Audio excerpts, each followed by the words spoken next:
Hello, Recovery Warriors. This is Melissa Groman with my first video blog, a vlog. I'm new to this. I'm very excited to be doing this and to be on Recovery Warriors with all of you.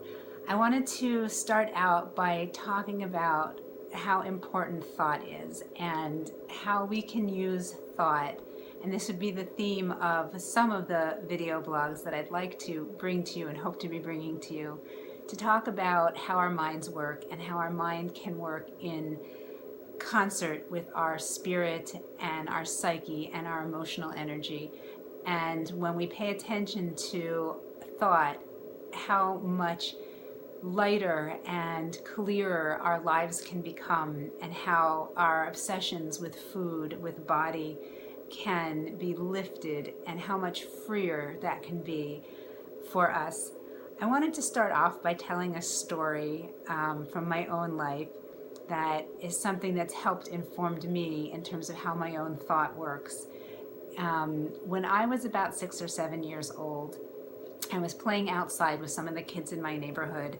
There probably were about 10 kids altogether. And across the street from where I lived, there was an apartment building. And in this apartment building, there was a basement, and nobody wanted to go to this basement. It was dark and scary, and everyone was scared of it, and there were monsters down there, and nobody was allowed to go down there without an adult. But some of the older kids were making a game that somebody had to go to the basement. And they asked the littler ones, of which I was one, to line up next to each other in line. And to just form a row.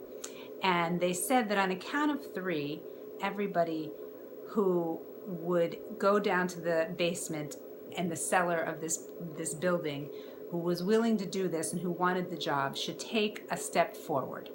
So they counted to 3, and I did not know this game.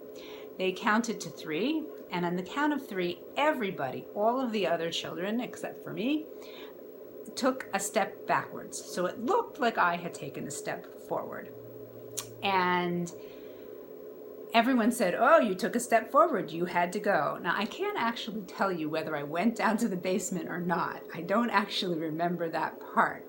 But I do remember feeling really, really scared and really, really stupid and really, really left out and really like I was the last one at the party. And that experience has stayed with me in my life. And a lot of times when something's going on in my life, I've come to know that some of the thoughts that I have in the moment that are just thought, but they seem so believable to me, and they bring on these feelings of self-pity or being left out or being frightened or feeling like I have to know the answers or I'm going to get caught off guard and something bad could happen to me. And I know, because I've been curious about this, that incident, because it's still a part of my memory, made an emotional imprint, and I often reference it in terms of understanding where I get some of my thoughts from. And what this helps me to do is to not rely so heavily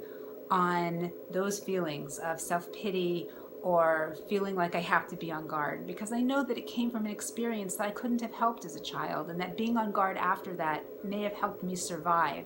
But that living my life on guard now and trusting every thought that comes through my head, you're not good enough, you should have known, everyone knows and you don't, all of those thoughts that could send me back to that place or bring up those bad feelings, I know that has the origins in that story, and it helps me to live a little lighter and not to trust every thought that comes through my head, and to differentiate between what's just thought in the moment, based on innocent thought and innocent experiences I've had, versus a deeper wisdom that I know comes from knowing that we're all human and that we're shaped by these experiences, and that we can learn to tell the difference between thought in the moment and our wisdom, and we can get curious.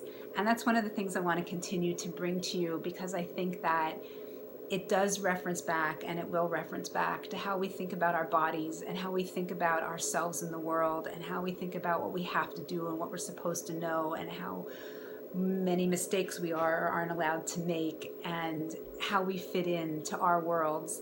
So that's my introduction story. I'm really happy to be here on Recovery Warriors with all of you, and I look forward to hearing from you and certainly welcome any feedback you may have, and wishing you all a blessed day and look forward to being with you again soon.